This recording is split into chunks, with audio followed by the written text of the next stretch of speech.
दोस्तों, आखिर माता लक्ष्मी भगवान विष्णु जी के चरण क्यों दबाती रहती है?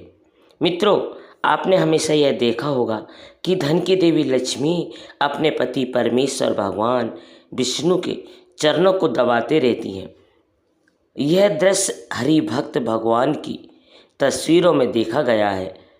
अब ऐसे में सवाल ये उठता है कि माता ऐसा क्यों करती रहती है?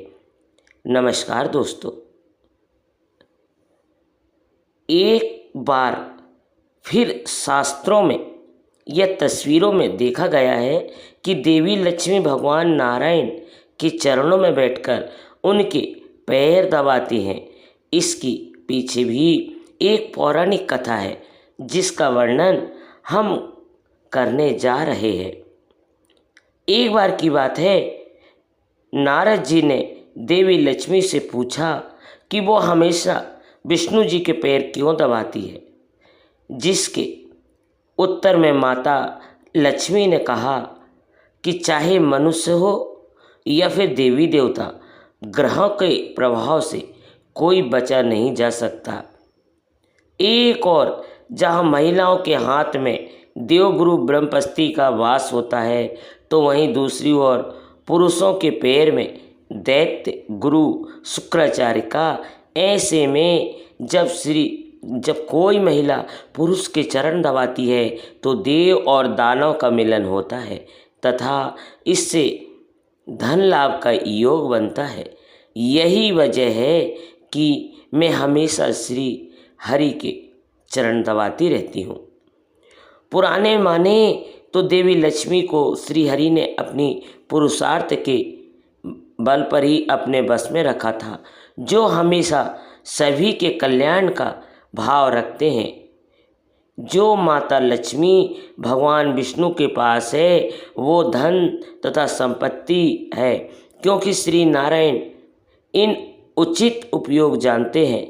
यही कारण है कि देवी लक्ष्मी भगवान विष्णु के पैरों में उनकी दासी बनकर रहती है। इसके साथ ही इससे जुड़ी एक पौराणिक कथा है कि एक अन्य पौराणिक कथा के मुताबिक माता लक्ष्मी उनसे ईर्ष्या करती थी। ऐसा इसलिए क्योंकि वो बिल्कुल भी आकर्षण नहीं थी। उनकी आँखें बलकली बाल फैले हुए और बड़े बड़े दांत थे। देवी लक्ष्मी जब भी अपने पति यानी विष्णु जी के साथ होती, तब ये लक्ष्मी हमेशा वहाँ पहुँच जाती। ये बर्ताव लक्ष्मी जी को बिल्कुल पसंद नहीं आता था। उन्होंने लक्ष्मी से कहा कि तुम मेरे और मेरे पति के अकेले क्यों नहीं छोड़ती। तब ये लक्ष्मी ने कहा कि उनको कोई पूजा नहीं करता है, इसलिए जहाँ भी लक्ष्मी रहेगी वहीं पर अलक्ष्मी भी रहेगी। तो माता लक्ष्मी क्रोधित हो गई और अलक्ष्मी को श्राप दे दिया। उन्होंने कहा कि मृत्यु देवता तुम्हारे पति हैं। गंदगी, ईर्ष्या, लालच, आलस, रोज जहाँ भी होगा तुम वहीं निवास करोगी।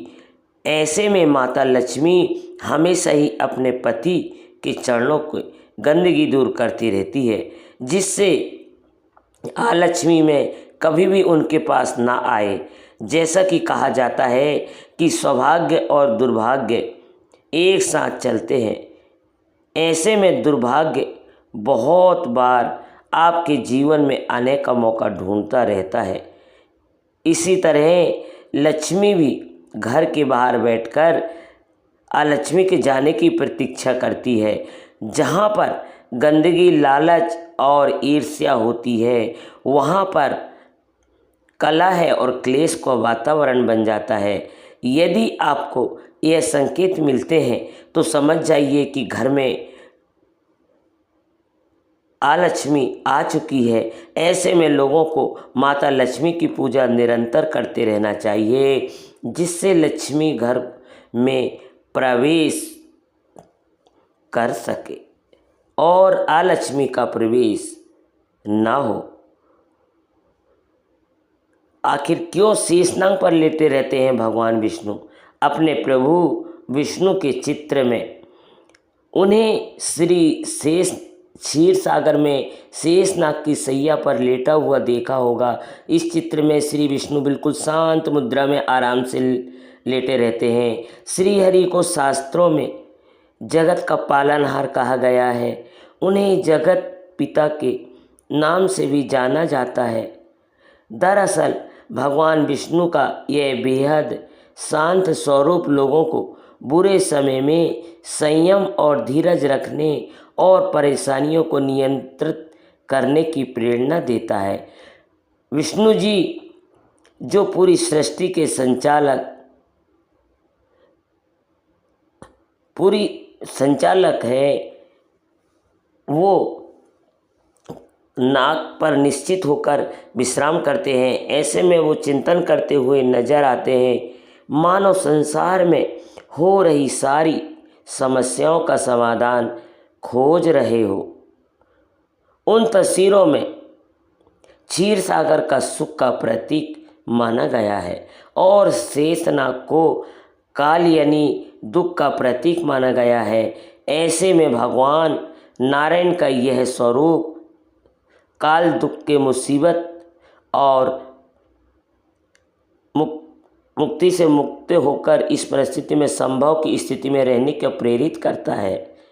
जिस तरह श्री नारायण पर दुनिया को पलने के सिवा उसी तरह मनुष्य भी हर समय कर्तव्य और जिम्मेदारियां से जुड़ा होता है।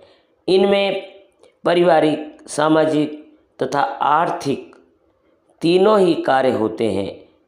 इन कार्यों का निर्वहन करते हुए उसके जीवन में सारी समस्याएं और परेशानियां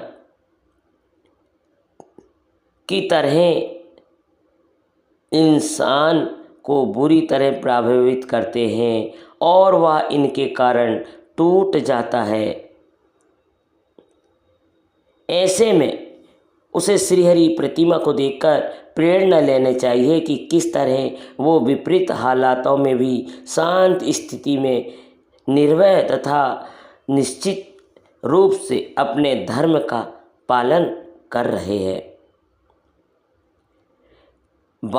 इसके बाद वो कभी अस्थिर नहीं होते। इसी तरह मनुष्य को भी हर रात में निश्चित रहकर अपना धर्म निभाते रहना चाहिए। अब यह भी जान लीजिए कि नारायण को कहा जाता है श्रीहरि। भगवान विष्णु को श्रीहरि के नाम से भी जाना जाता है। श्रीहरि का अर्थ होता है हारने वाला। जब पृथ्वी पर संकट आता है, यह मनुष्य किसी बड़ी परेशानी में बढ़कर विष्णु जी का सच्चे दिल से स्मरण करता है तो प्रभु उसके सारे संकट हर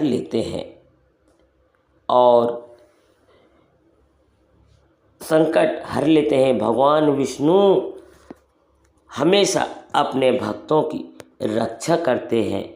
इसलिए हमेशा भगवान विष्णु को नाम लेते रहना चाहिए।